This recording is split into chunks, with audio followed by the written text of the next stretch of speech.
Like and subscribe and click the bell icon to get new video updates. Stella Prize won by young First Nations poet Evelyn Araluen for her provocative debut collection Dropbear. Evelyn Araluen has won the $60,000 Stella Prize for her playful and searing debut collection of poetry and prose, Dropbear, which was described by the prize judges as breathtaking. Her win was announced by Miles Franklin-winning Bundjalung author and judging panel chair Melissa Lucashenko at an event at the State Library Victoria in Melbourne on Thursday night.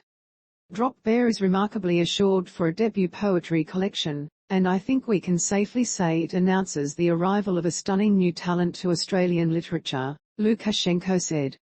Araluen, a descendant of the Bundjalung Nation born in Dharug Country and now based in Naarm, Melbourne, began writing poetry while she was studying her great-grandfather's language at TAFE, becoming attuned to poetic techniques like fragmentation and different sentence structures. I honestly don't think I would have become a poet if I hadn't started learning that language, she told ABC Arts in 2021. Araluen is only the second Aboriginal writer to win the prize in its 10-year history, after Waanyi writer Alexis Wright in 2018. To be given the same prize that Alexis Wright has been given is just so confusing to me. It's an insane honor, Araluen told ABC Arts. At 29, the poet, researcher and co-editor of progressive literary journal Overland is also the youngest ever winner of the Stella, and it is a prize she has always wanted to win. She has followed the Stella since she started her writing career about 7 years ago, dreaming that she would win the prize for her forthcoming debut novel. But then, this year, the Stella Prize broadened its eligibility criteria to include poetry, and Dropbear was among 3 collections that made the shortlist, alongside a novel, an experimental essay, and a graphic novel. When I wrote Dropbear I didn't expect that the Stella would be open for poetry. I really did think that I was going to have to write a novel or a non-fiction book to have been considered, Araluen says. It has been so bizarre for things to happen in my career so much faster than I was anticipating. Decolonial Poetics Dropbear is structured in 3 sections, Gather, Spectre and Debris. The poems in each section range from hopeful, even romantic, to overtly political and teasing, often conjuring vivid imagery of the Australian landscape, and touching on subjects like Black Lives Matter and the pandemic. A number of pieces, including PYRO and Breath, are visceral in their descriptions of life during Australia's catastrophic bushfire season of 2019-20.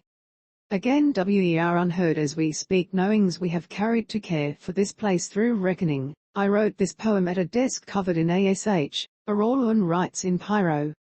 Araluen's poems are also marked by their defiance of Eurocentric poetic conventions.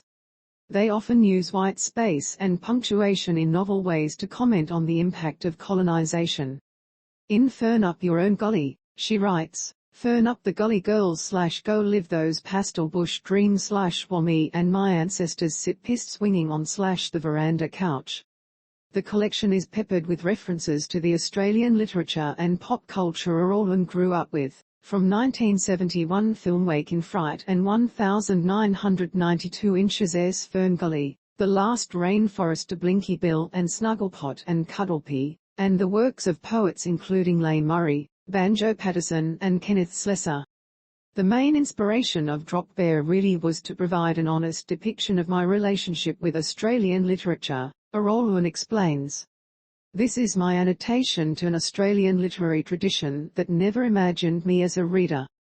That actively sought to erase me from the culture and from the nation it was describing. And that at the end of the day still has some kind of aesthetic claim over my tastes. Her answer to that influence over her tastes is to deconstruct those stories, illuminating and problematizing myths about Australia and Australianness, often with a sense of humour. Read more in Mrs. Kookaburra Addresses the Natives. Araluen uses the words of May Gibbs to draw attention to how Aboriginal peoples and their countries have been represented in children's literature. Such festive spirits we were in and against / as Snugglepot and Cuddlepie held corroboree / for the native bears at White City registered trademark. It is a powerful reclaiming of language to illuminate colonial attitudes. The ambition with a lot of my poetry is to create a space for play, for snakiness, for sarcasm, for challenge, that is about empowering a sense of confidence, of ease, Araluen told ABC Arts in 2021. It is about embodying this idea that has never been extended to First Nations about the larrikin spirit. First Nations dominance. Even though she felt erased by the Australian literary canon, Araluen is now part of a flourishing movement of First Nations.